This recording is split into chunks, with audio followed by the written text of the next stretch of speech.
सुहावनी लोक समस्त विदित प्रतिपाल चारिकानि जग जीव अपार अवदत जयतन नहीं संसार मज्जहि संचलन बहु पासर चुकी जपहि राम धरि ध्यान गुरु सुंदर श्याम शरीर जपहि राम धरि ध्यान गुरु सुंदर श्याम शरीर जपहि राम धरि ध्यान गुरु सुंदर श्याम शरीर सुंदर श्याम शरीर सुंदर श्याम शरीर।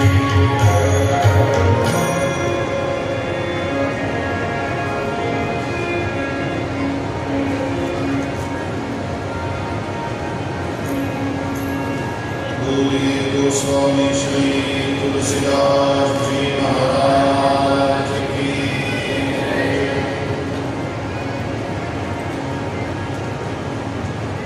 श्री हरि परमानंदम उपदेष्टारमर्षितम् व्यापकं सर्वलोकानां कारणं तं नमाम्यहम्। परम कारुणी भगवान श्री हरि के दिव्य चरण कमल में सदैव दंडवत।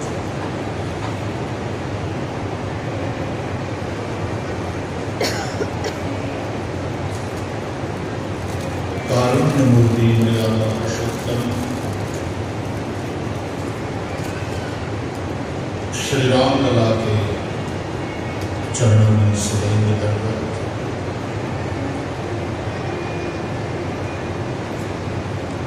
श्री हनुमान जी रामदूत राम कथा श्रवण के परम रसिक।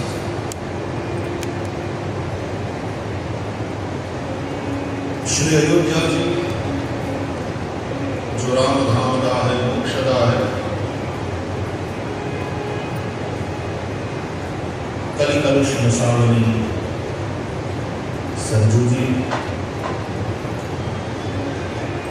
अयोध्या जी के सैकड़ों आश्रमों में मंदिरों में विराजित प्रभु के सब स्वरूपों को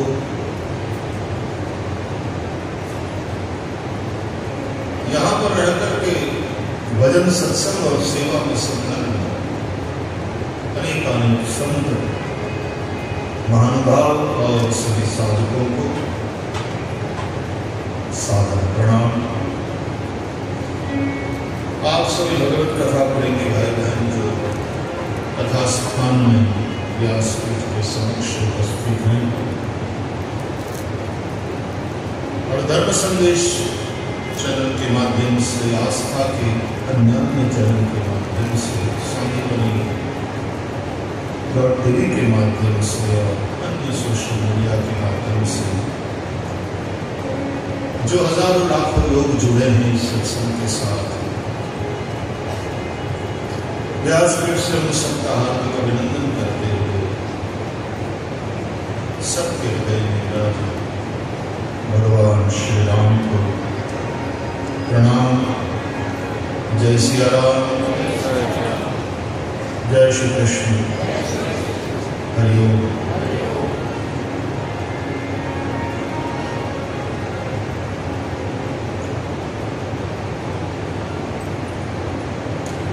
यदि हमारे जीवन में वेद का शासन है,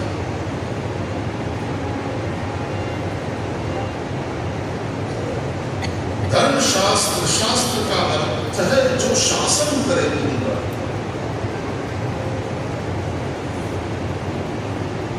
कई बार चर्चा हुई है कि मनुष्य पृथ्वी का सबसे बुद्धिमान प्राणी है। बुद्धिमान प्राणी है, इसलिए मनुष्य को धर्म की आवश्यकता है। बाकी सारे प्राणी, सभी जीव जंतु प्रकृति के अनुसार सहज उस प्रवाह में जैसे बह रहे हैं, जी जा रहे हैं।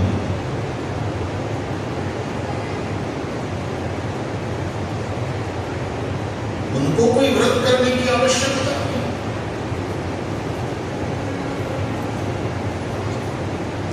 उन्हें संयम की बात सिखाना जरूरी नहीं। अब जंगल के शेर को कोई सिखाए कि कोई अहिंसा परम धर्म, ये जो प्राणियों को मार कर खाता है, अच्छी बात नहीं है।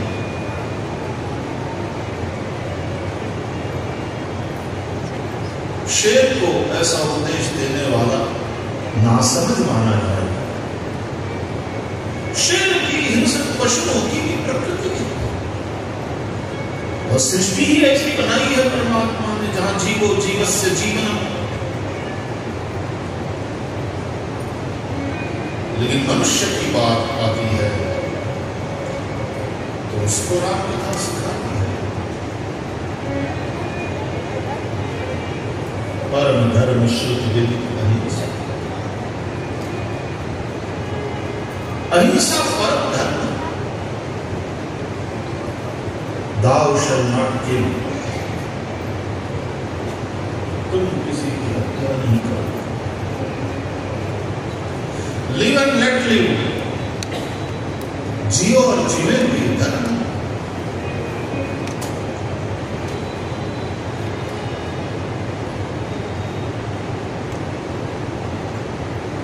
अतः कोई मर रहा हो बिना अन्न के, बिना पानी के, बीमार है और बिना दवाइयों के, तो तुम्हारा ये धर्म है कि उसकी सहायता करो। परहित करो, परहित सरिस धर्म नहीं करो, पर पीड़ा सम नहीं अधर्म।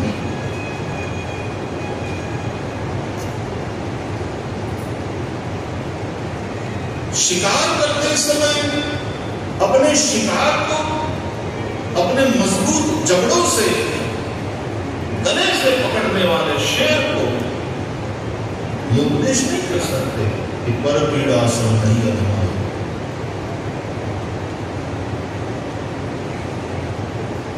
उस समय शिकार है मुंह में, इसलिए शेर बोल नहीं पाता। लेकिन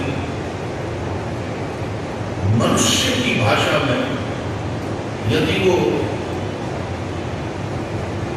कुछ रिस्पॉन्स करना चाहे तो शायद कह दे, mind your own business, don't disturb. There is law of जंगल।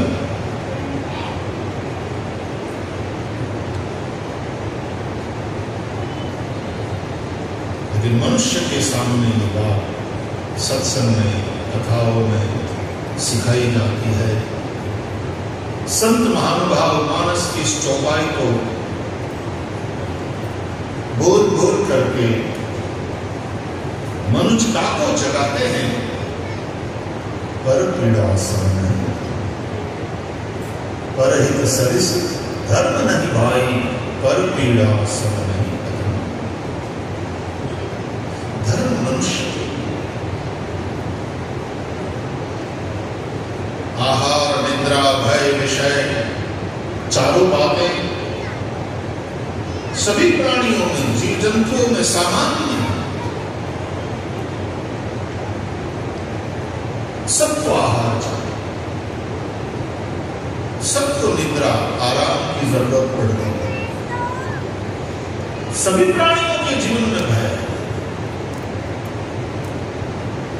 और सभी प्राणियों के जीवन में विषय भोग की वृत्ति है, प्रवृत्ति है, और इस तरह से वंश वृद्धि करते हैं। लेकिन धर्मो ही तेषां अधिको विशेषो, धर्मे नहीं ना पशुस्तमाना। मनुष्य धर्म के चलते मनुष्य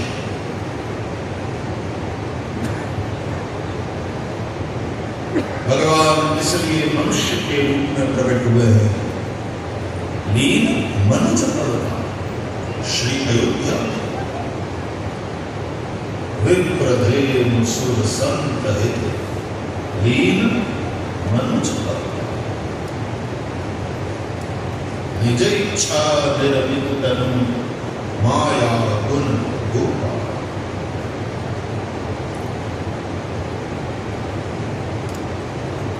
इसलिए कि भगवान एक आदर्श मनुष्य बनना सिखाते हैं। भगवान को हमने सबसे बड़ा गुरु माना है। श्री कृष्ण को भी हम प्रणाम करते हैं, वो कहते हैं कृष्ण वंदे जगत गुरु।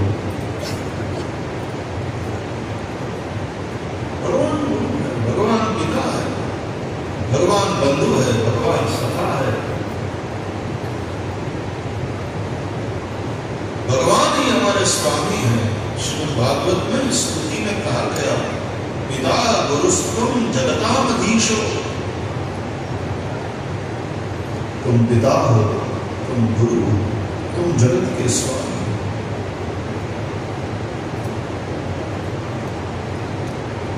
तो जो सबके हृदय में रम रहा है या योगी जिनके अंदर रमे हुए हैं, लीन है,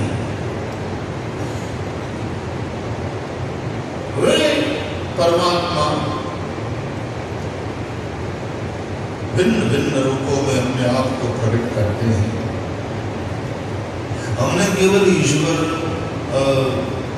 मनुष्य के रूप में ही प्रकट होता है यही माना। मछली के रूप में प्रकट होता है, मत्स्य अवतार, आज जयंती है, मत्स्यावतार वे मछली के रूप में प्रकट होते हैं। और हमारे 18 पुराणों में से कई पुराण उन अवतारों से संबंधित है। मत्स्य पुराण, नरसिंह भगवान नरसिंह पुराण, वराह अवतार वराह पुराण, वराह वामन नरसिंह मत्स्य।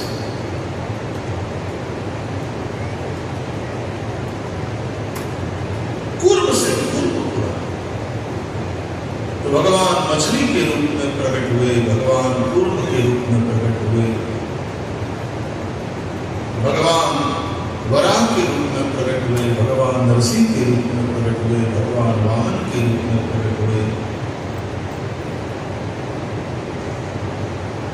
ये जीवन के विकास का भी दर्शन है। कई बार लोगों ने चर्चा करी है, इन 10 अवतारों के क्रम को देखो तो उसमें किस प्रकार जीवन का विकास हुआ। डार्विन की थियरी ऑफ इवोल्यूशन वो एक अलग चीज है, वो तो हम ही बात से मानते हैं। हमारे पुराण, हमारा धर्म, हमारा एक दर्शन है। लेकिन 10 अवतारों में सबसे पहले मत्स्य तो माना तो हमने भी कि जीवन की शुरुआत जब से हुई, प्रारंभ जब से। विज्ञान भी स्वीकार करता है जीवन का प्रारंभ जब से हुआ। लाखों लाखों संभावनाओं के बाद जीवन, लाइफ संभव बनती है। वो लाखों लाखों संभावनाएं इस पृथ्वी नाम के ग्रह पर चरितार्थ हुई। परम शक्ति ने ये चाहा यहां जीवन पनपे, एकदम समुद्र के जल के नीचे भी नहीं, सतह पर भी नहीं, क्योंकि उस वक्त का वातावरण ऐसा था। पानी के अंदर जीवन पनपा, मत्स्यावतार। फिर कूर्म। मछली पानी से बाहर जिंदा नहीं रह सकती, लेकिन कछुआ पानी में भी, पानी के बाहर भी जिंदा रह सकता है। विकास जीवन का, जीवनार्थ संघर्ष,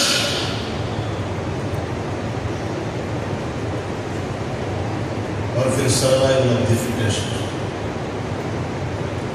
स्ट्रगल फॉर द लाइफ, जीवनार्थ संघर्ष and survival of the fittest. जो सबसे फिट है वो बचता है, वो आगे बढ़ता है। तो मत्स्य, कूर्म, लेकिन कछुआ के पास जिंदगी लंबी, गति ज्यादा नहीं। कछुआ शायद इतना स्लो चल रहा है इसलिए लंबा जी रहा है, पता नहीं।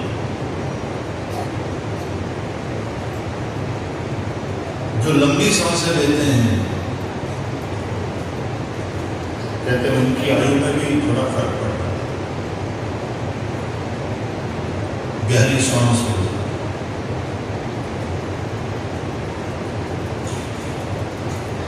भस्त्रिका करो थोड़ी देर के लिए, सुबह वो बात है ना।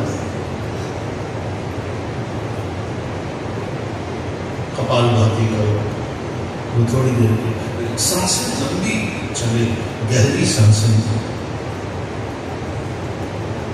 बिल्कुल गतिहीनता भी नहीं, लेकिन अतिशय गति भी नहीं।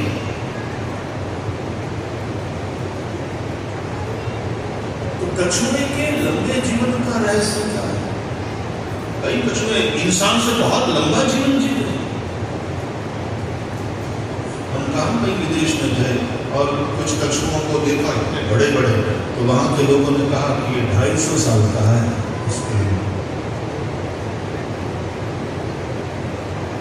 साधारणतः इतने साल ये कछुए जीते हैं, 250 साल। हमारे कितने बाप दादाओं को उसने देखा, लेकिन उसके पास स्पीड नहीं है, गति नहीं है। तो फिर वराह तैरने, रेंगने के बाद अब दौड़ने की बात आई। वराह के बाद नरसिंह, वामन, परशुराम, फिर राम, इवोल्यूशन। और भगवान श्री राम ने इसलिए मनुज अवतार दिया कि वे मनुजों को मनुजता क्या है, जीवन की शिक्षा देने आए हैं। वाल्मीकि रामायण का तो प्रारंभ ही वाल्मीकि और देवर्षि नारद के संवाद से होता है, जहाँ महर्षि वाल्मीकि देवर्षि नारद से पूछते हैं, कौन वस्तु सांप्रतम लोके गुणवान कष्ट वीर्यवान। कितने कितने गुणों की बात करी है महर्षि वाल्मीकि ने, कि ऐसा कोई आदर्श चरित्र हो तो मुझे बताओ जिसको मैं शब्दबद्ध करूं, मनुष्यों के सामने रखूं, ताकि उनको समझ में आए कि आदर्श मनुष्य जीवन क्या है। और फिर राम जी का राज्याभिषेक भी हो चुका है। तो देवर्षि नारद महर्षि वाल्मीकि को दाशरथ ही दशरथ नंदन श्री राम के चरित्र के विषय में बतलाते हैं, समझाते हैं। और फिर महर्षि वाल्मीकि राम जी के चरित्र का लेखन करते, रामायण की रचना होती है। इसलिए हम कहते हैं कि रामायण आदर्श जीवन की आचार संहिता है। तो अयोध्या में श्री राम प्रभु तो सर्वत्र है ही है, इसलिए राम का प्रागट्य भय प्रकट कृपा। व्यवहार में हम जन्म शब्द भले ही बोले, राम जन्म, कृष्ण जन्म, लेकिन प्रभु प्रकट होते हैं। काष्ठ में जैसे अग्नि है, काष्ठ से अग्नि जन्मती नहीं, आग प्रकट होती है। घृत दूध में ही है, उसको एक निश्चित प्रक्रिया के द्वारा प्रकट करना होता है। प्रकट हुए राम अयोध्या। क्यों प्रकट हुए? क्या संजोग बने कि अयोध्या में प्रकट हुए?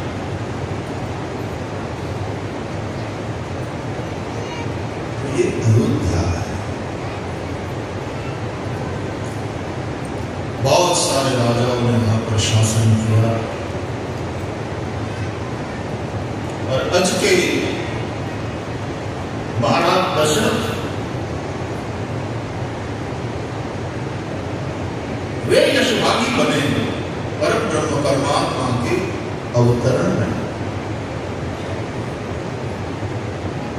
दशरथ कौशल्या के द्वारा भगवान राम का प्रागट्य हुआ। कल भी हम थोड़ी चर्चा कर रहे थे। दशरथ जी वेद का स्वरूप है। दशरथ जी के तीनों पत्नी वेद के 3 कांड हैं।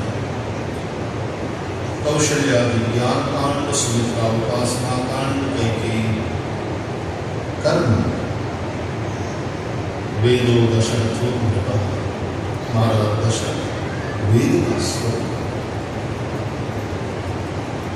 उनका शासन।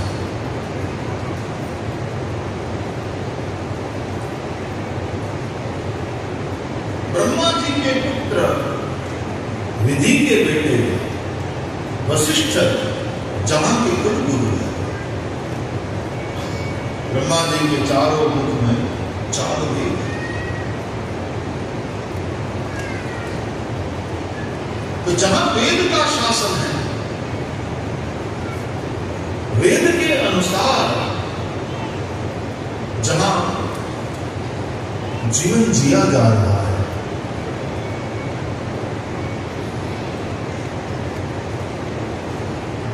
क्रिया, उपासना और ज्ञान,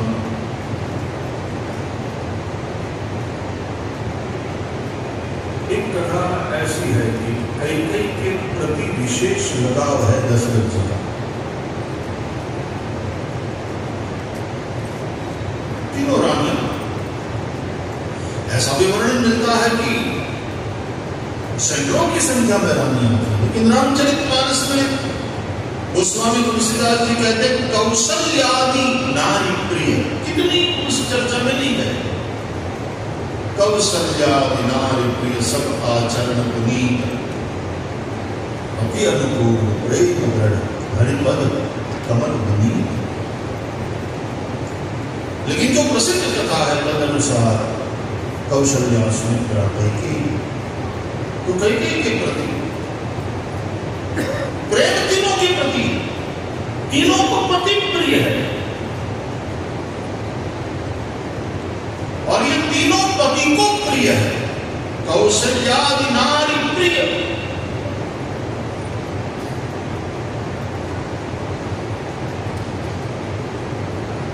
और तीनों प्रिय क्यों है? बोले तीनों के पुनीत आचरण। कौशल्यादि नारी प्रिय, सब आचरण पुनीत, सब पुनीत आचरण वाली। पतिव्रता, पति की आज्ञा में,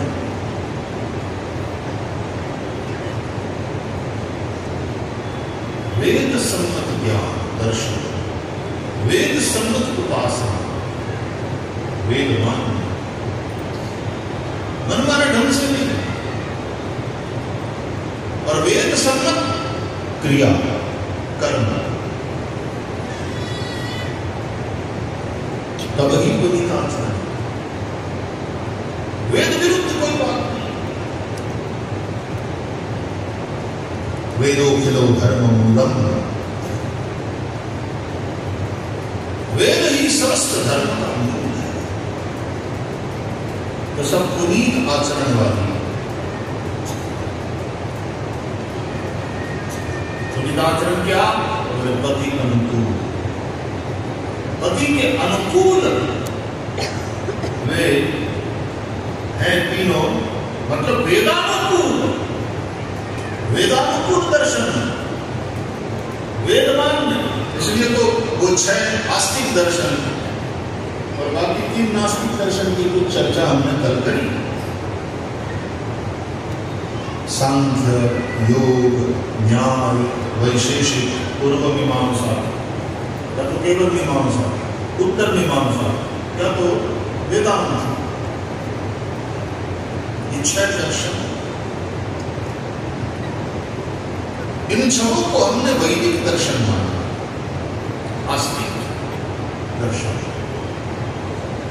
आस्तिक का अर्थ है जो वेद प्रामाण्य का स्वीकार करे, वेद को प्रमाणभूत माने। स्मृतिकारों ने नास्तिक किसको कहा? और नास्तिको वेद निंदक, वेद को जो प्रमाण नहीं मानते नास्तिक दर्शन। दर्शन तो है, वो फिलोसॉफी तो है, और फिलोसॉफी केवल हिंदुस्तान में ही है ऐसी बात। ग्रीक फिलोसोफर्स को देखो, कितने बड़े बड़े फिलोसोफर्स हुए। सुकरात,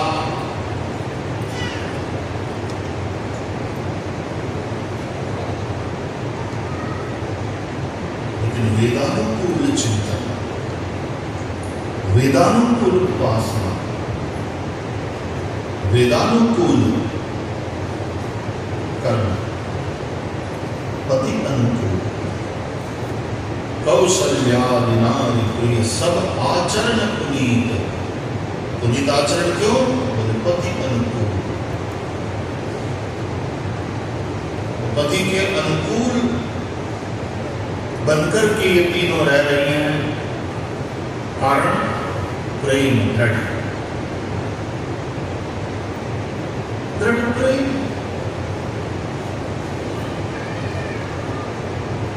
जहां अपने लाइफ पार्टनर में दृढ़ प्रेम हो तो उसके अनुकूल बनने में कोई कठिनाई मालूम नहीं पड़ती।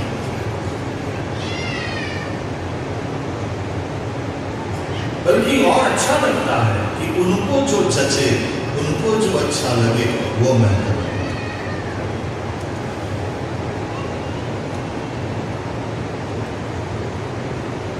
उनके अनुकूल बन करके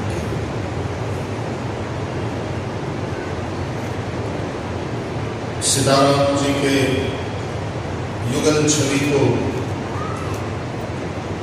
दर्शन करते हुए रामचरितमानस में भी लिखा, राम जी के वाम भाग में सीता जी शोभायमान हो रही है। कैसी? बोले वाम भाग शोभती अनुकूला, अनुकूल है। जहां प्रेम हो वहां उसके अनुकूल हम बन ही जाते हैं परस्पर। मैं तो ये सब बातें सोच करके आजकल के तुरंत लोग दलील करने लग जाते हैं। क्या स्त्री का ही ये जिम्मेदारी है कि वो पति के अनुकूल बन करके रहे?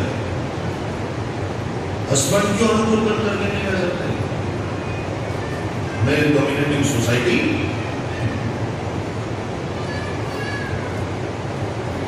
पुरुष सत्ता समाज है, तो यहां स्त्री को ही ये दबाव डाला जाता है स्त्री पर कि तुम ही अनुकूल बनो पति के। पतिव्रता बनो। पति क्यों पत्नीव्रता नहीं हो सकता? हो सकता। प्रेम,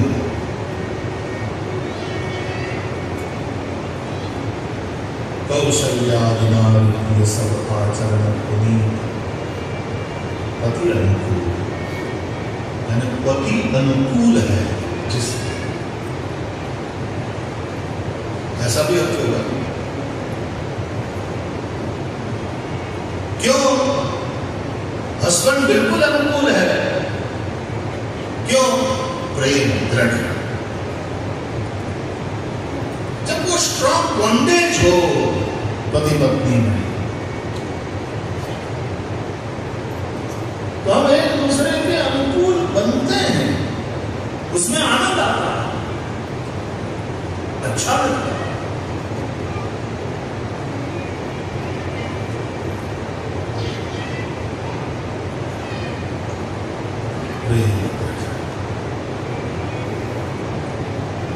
और वो असल प्रेम, वो दृढ़ प्रेम, उसके मूल में क्या है? बोले हरिपद कमल विनीत, श्री हरि के चरणों में अनुराग, भक्ति, प्रभु के प्रति समर्पित भक्ति वाले संस्कार है। जब ये इसलिए चर्चा कर रहे हैं हम कि ये सारी बातें मानव को आदर्श मानव बनाने में अत्यंत आवश्यक बातें हैं।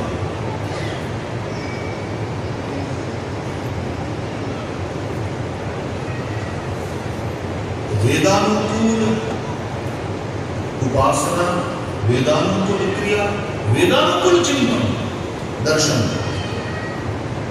कौशल्य, सुनिता।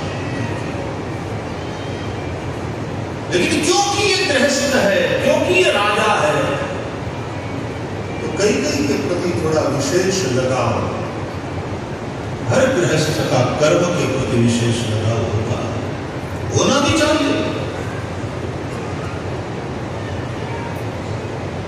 तो बहुत ज्यादा फिलोसॉफी में चला जाए और कर्म पथ का त्याग करे,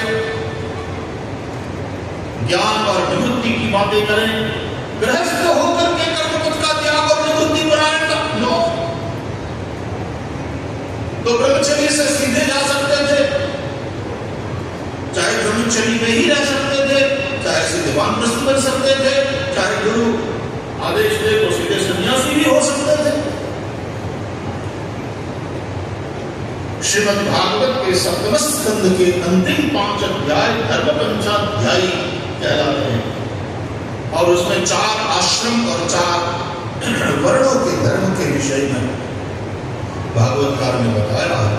उसमें 4 आश्रमों की चर्चा करते हुए ये स्पष्ट मार्गदर्शन कि ब्रह्मचारी चाहे तो ब्रह्मचर्य आश्रम में उसी आश्रम में रहकर के गुरु की सेवा कर सकता है, संयम पूर्वक जीवन यापन कर सकता है, या तो वन में चला जाए। अरे संन्यास भी, ब्रह्मचर्य से सीधे फिर संन्यास में भी प्रवेश हो सकता है, लेकिन गृहस्थाश्रम में जाना स्वीकार किया है तो कर्म के प्रति थोड़ा झुकाव, लगाव जरूर है। तो दशरथ जी का कैकेयी के प्रति थोड़ा झुकाव, लगाव गृहस्थी के जीवन में होना ही चाहिए। स्वयं वशिष्ठ जी अयोध्या कांड में जब महाराज दशरथ जी की मृत्यु हुई और सबके शोक को शांत करने लगे, भरत जी को समझाने लगे, कुछ उपदेश करने लगे, तो किन किन की मृत्यु शोचनीय है ये समझाते समय सोचिए गृही जो मोहवश करे कर्म पथ त्याग। हे भरत, उस गृहस्थी की मृत्यु शोचनीय है, अफसोस करने लायक, जो मोहवश होकर के कर्म पथ त्याग करे। और मोह केवल संसार के और संसार के भोगों के प्रति ही होता है ऐसा नहीं। कभी कभी औरों का मार्ग भी बहुत अच्छा लगने लगता है और अपना स्वधर्म छोड़ देते। श्रेयान स्वधर्मो विगुणः, पर धर्म से भले ही विगुण है, गुण रहित, धर्म श्रेष्ठतर है। वहां अपना धर्म का मतलब हिंदू मुसलमान सिख ईसाई वाला नहीं है। मैं जिस आश्रम में हूं वहां मेरा कर्तव्य क्या है, ये मेरा स्वधर्म। श्रेयान स्वधर्म परधर्मात् स्वनुष्ठिता। परधर्म जो तुम्हारा कर्तव्य नहीं है उसको तुमने अच्छी तरह से निर्वाह किया, आचरण किया, कोई मतलब नहीं। अपने स्वधर्म का तुमको अपना स्वधर्म अपना कर्तव्य थोड़ा नीचे वाला मालूम पड़े कि नहीं, निवृत्ति वालों की महिमा है। क्यों प्रवृत्ति में इस प्रपंच में फंसे?